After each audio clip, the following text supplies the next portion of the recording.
Hello Technolovers. Korps Garda Revolusi Islam atau IRGC Iran mengumumkan bahwa mereka telah melancarkan serangan balasan terhadap pangkalan militer Amerika Serikat pada Kamis 28 Mei 2026. Menurut pernyataan resmi yang disampaikan media pemerintah Iran, IRIB, serangan tersebut dilakukan sebagai respon langsung atas operasi udara Amerika yang sebelumnya menghantam wilayah Bandar Abbas. Dalam pernyataannya, IRGC menyebut bahwa militer Amerika melakukan serangan pada pagi hari dengan menargetkan area di sekitar Bandara Bandar Abbas menggunakan proyektil udara. Dan hanya beberapa jam setelah serangan itu terjadi, tepat sekitar pukul 4.50 pagi, Iran mengklaim telah membalas dengan menghantam pangkalan udara Amerika yang disebut menjadi sumber operasi tersebut. Namun hingga saat ini, Garda Revolusi belum memberikan detail lokasi pasti pangkalan militer AS yang menjadi target. Meski begitu, perkembangan lain mulai memperlihatkan bahwa memang ada sesuatu yang sedang terjadi di kawasan Teluk. Sekutu utama Amerika di kawasan, Kuwait, mengonfirmasi bahwa mereka merespons serangan rudal dan drone yang terjadi pada Kamis pagi. Pernyataan itu langsung memicu spekulasi luas bahwa eskalasi konflik Iran dan Amerika kini telah memasuki fase baru yang jauh lebih terbuka.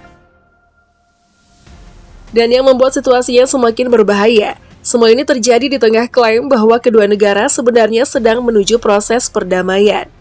Di atas kertas, dunia internasional sempat berharap perang mulai mereda. Negosiasi disebut berjalan, jalur diplomasi dikatakan mulai dibuka. Bahkan beberapa pihak mulai berbicara mengenai kemungkinan gencatan senjata permanen. Tetapi kenyataan di lapangan justru bergerak ke arah sebaliknya.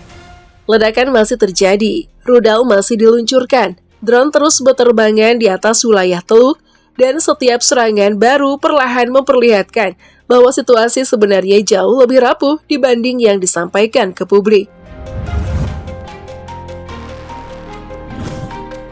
AS serang Iran lagi. Sebelumnya, militer Amerika Serikat kembali melancarkan serangan baru ke wilayah Iran pada Rabu tengah malam. Menurut pejabat Amerika yang berbicara secara anonim kepada media internasional, operasi tersebut menargetkan sejumlah situs militer Iran yang dianggap mengancam pasukan AS serta lalu lintas maritim komersial di Selat Hormuz. Wilayah ini memang menjadi salah satu titik paling sensitif di dunia. Selat Hormuz bukan sekedar jalur laut biasa. Hampir 1/5 distribusi minyak dunia melewati wilayah sempit tersebut. Karena itulah setiap ketegangan kecil di sana langsung memicu kepanikan global. Dan menurut pejabat Amerika, ancaman Iran di kawasan itu dianggap sudah melewati batas.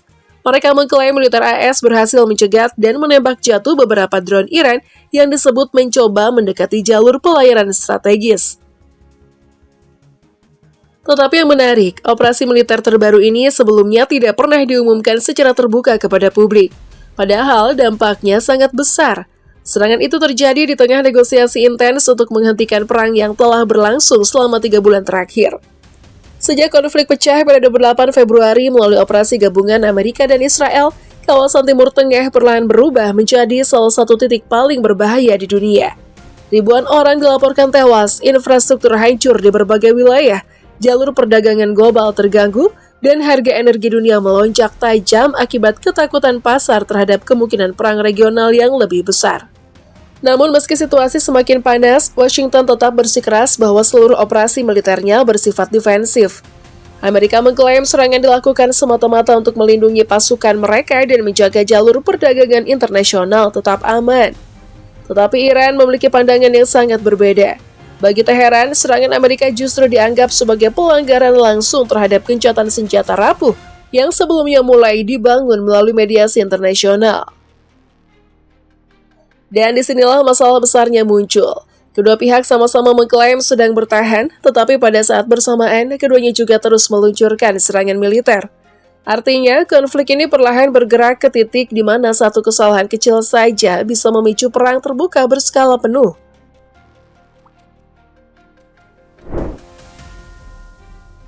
Ketegangan di Selat Hormuz. Selat Hormuz sejak lama dikenal sebagai jantung energi dunia. Setiap hari jutaan barel minyak mentah melewati jalur sempit ini menuju pasar internasional. Negara-negara besar seperti China, Jepang, India, hingga Eropa sangat bergantung pada stabilitas wilayah tersebut. Karena itu, ketika Iran dan Amerika mulai saling menyerang di sekitar Hormuz, pasar global langsung bereaksi keras. Harga minyak naik tajam hanya dalam hitungan jam. Perusahaan pelayaran mulai meningkatkan biaya asuransi kapal, investor naik, dan banyak negara mulai khawatir bahwa konflik ini akan menciptakan krisis energi global baru. Namun bagi Iran, Selat Hormuz bukan sekedar jalur ekonomi. Wilayah itu juga merupakan kartu tekanan strategis terbesar mereka terhadap Barat. Iran memahami bahwa mereka mungkin tidak mampu mengalahkan Amerika secara langsung dalam perang konvensional.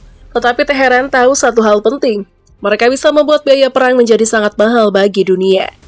Dan itulah sebabnya Selat Hormuz selalu menjadi pusat ancaman dalam setiap konflik Iran dan Amerika. Sebelumnya, media pemerintah Iran sempat melapor bahwa Iran dan Oman tengah membahas kemungkinan pengelolaan bersama jalur pengiriman di Selat Hormuz sebagai bagian dari proses perdamaian. Namun laporan itu langsung dibantah Presiden Donald Trump. Trump menegaskan bahwa jalur perairan strategis tersebut akan tetap terbuka dan berada di bawah pengawasan internasional. Pernyataan itu sebenarnya memperlihatkan sesuatu yang lebih dalam. Amerika tidak hanya sedang mempertahankan jalur perdagangan dunia, mereka juga sedang mempertahankan dominasi geopolitik mereka di Timur Tengah.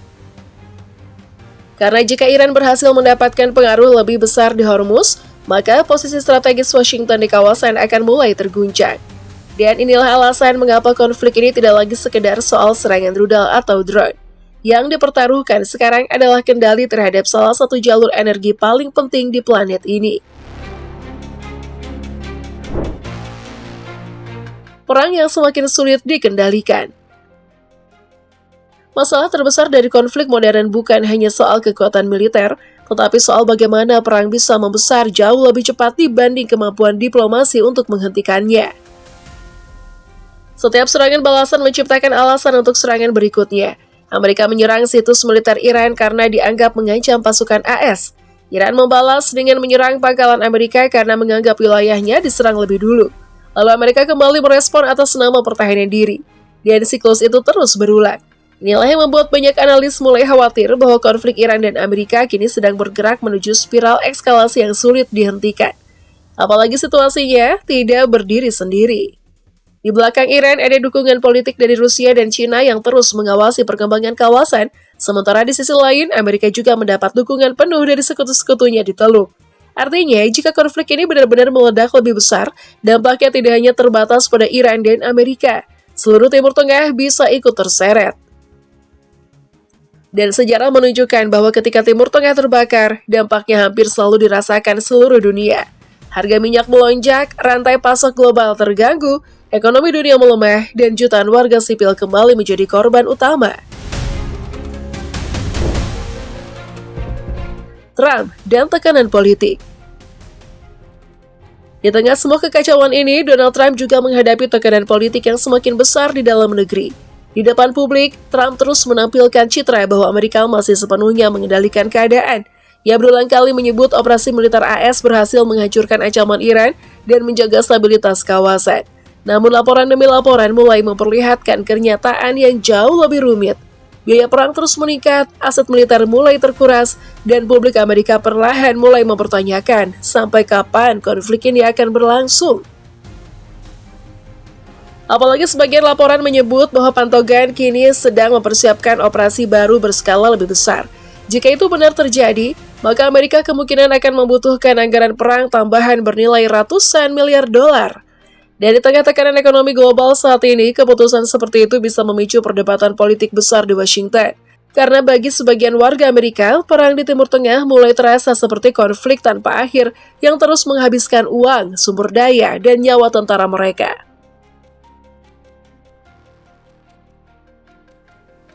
Tetapi bagi pemerintahan Trump, mundur juga bukan pilihan mudah. Jika Amerika terlihat lemah di hadapan Iran, dampaknya bisa sangat besar terhadap citra kekuatan global Washington. Dan itulah mengapa situasi ini menjadi sangat berbahaya. Kedua pihak sama-sama merasa tidak bisa mundur, dan ketika dua negara besar mulai berpikir seperti itu, resiko perang besar biasanya semakin sulit dihindari. Iran dan strategi tekanan regional. Iran sendiri tampaknya memahami bahwa mereka tidak perlu memenangkan perang secara total untuk menciptakan tekanan besar terhadap Amerika. Yang mereka lakukan adalah membuat kawasan tetap tidak stabil. serangan drone, rudal jarak menengah, gangguan terhadap perdagangan, tekanan terhadap pangkalan militer Amerika, semua itu perlahan menciptakan biaya politik dan ekonomi yang terus membesar bagi Washington. Dan strategi seperti ini sebenarnya bukan hal baru. Selama bertahun-tahun, Iran membangun jaringan pengaruh regional melalui kelompok-kelompok sekutu di berbagai negara Timur Tengah. Mulai dari Irak, Suriah, Lebanon, hingga Yaman. Artinya, konflik dengan Iran tidak pernah benar-benar terbatas pada satu wilayah saja. Setiap eskalasi berpotensi membuka front baru di tempat lain. Itulah sebabnya banyak negara Arab di kawasan Teluk kini mulai berada dalam posisi sulit. Mereka adalah sekutu Amerika. Tetapi pada saat yang sama, mereka juga berada sangat dekat dengan Iran secara geografis. Jika perang besar pecah, negara-negara inilah kemungkinan pertama kali merasakan dampaknya. Pangkalan militer bisa menjadi target, jalur minyak terancam, dan stabilitas domestik mereka ikut terguncang. Karena itulah, sebagian negara Teluk sebenarnya lebih memilih konflik ini segera dihentikan sebelum berubah menjadi perang regional penuh. Namun sejauh ini, tanda-tanda ke arah sana justru belum terlihat. Menuju perang yang lebih besar, kini pertanyaan terbesar mulai muncul di seluruh dunia. Apakah konflik ini masih bisa dikendalikan? Atau Timur Tengah sebenarnya sudah berada di ambang perang besar berikutnya? Karena jika melihat pola yang terjadi sekarang, situasinya semakin mengkhawatirkan. Amerika terus melakukan operasi militer. Iran terus membalas, negosiasi berjalan lambat, dan setiap hari resiko salah perhitungan semakin meningkat.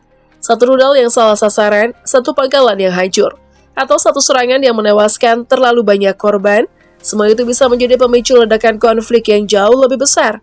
Dan jika itu terjadi, dunia kemungkinan tidak hanya menghadapi perang regional biasa, tetapi juga krisis ekonomi global baru yang dampaknya bisa dirasakan hingga ke negara-negara yang bahkan tidak terlibat langsung dalam konflik. Karena pada akhirnya, perang modern tidak pernah benar-benar terbatas pada medan tempur.